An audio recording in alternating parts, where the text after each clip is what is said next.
Every 10 years for the last few decades, the census has come out, and there's a moment where various industries sit up and say, wow, this Hispanic population is really booming. We need to be paying more attention to this. And then they kind of fall asleep a little bit. But this time... That's funny. That's exactly what Luis Balaguer, Sofia's partner, said, that in 2000 they were like, listen up everyone, we need to start paying attention to this demographic. They started building up their company, and then 2 years later everyone sort of started sleeping on it again. Right, except that this time I don't think anyone's going back to sleep. There's definitely a tipping point that's happened, and you can see it from the reactions of these companies like Disney and News Corp and Comcast and the big marketers, Pepsi and Coke and Procter and Gamble. Right. I mean, everyone is. This is a primary focus, if not the primary focus, of pretty much every big company right now. When I was doing my initial reporting on Sofia, I was looking at the commercial work that she had done, and I looked at Pepsi and I looked at Burger King, and it turns out she's done a whole slew of commercials just in Spanish. She's done campaigns for Burger King, for Pepsi Next, Diet Pepsi, State Farm. I mean, the list just really goes on and on. Now, when you started looking into her, it was just as a celebrity, not an entrepreneur, right? Exactly. So what happened was I was working on her celebrity file. I called her manager to confirm some facts, and he kept referring to Sofia as his partner. Oh, my partner this, oh, my partner that. And so I had to stop him at a certain point and say, I mean, what are you talking about? And so he told me then that Sofia was the co-founder of their management company that they started together in 1996.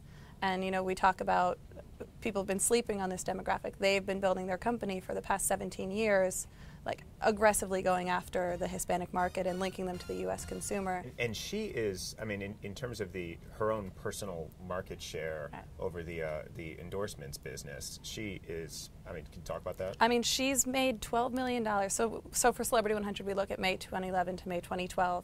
She's not only the highest earning actress on television, but the bulk of those earnings come from her endorsement deals. She made over $12 million just in commercial deals in the past 12 months, which is astronomical, really. It's amazing. There's this, I think there's this gold rush mentality happening right now, because it is in some ways it's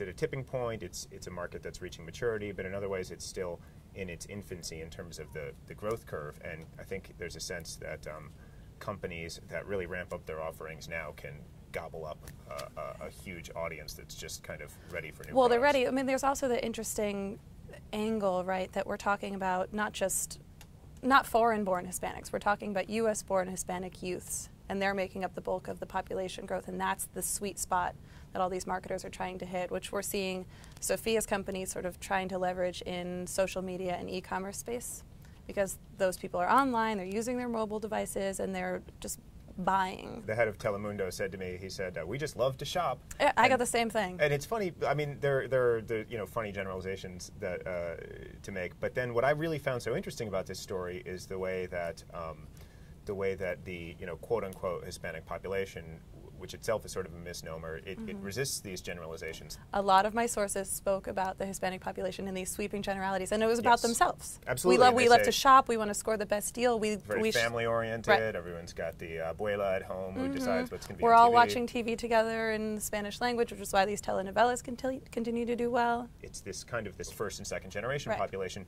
that looks like it does. They are holding on to their language in a way that no previous immigrant But they're sort of like a bridge generation, right? Because they're still holding true to their cultural roots while becoming more and more American. The term I kept hearing was enculturated. Bicultural is another one you hear a lot. Yeah, and there has, because they look so much unlike any generation that's ever come before them, nobody knows actually what they want, what the best way to market to them is, what language they want to watch their programming in. So then what are some of these big media companies doing to try to tap into that or try to anticipate what this audience is going to be in the market for?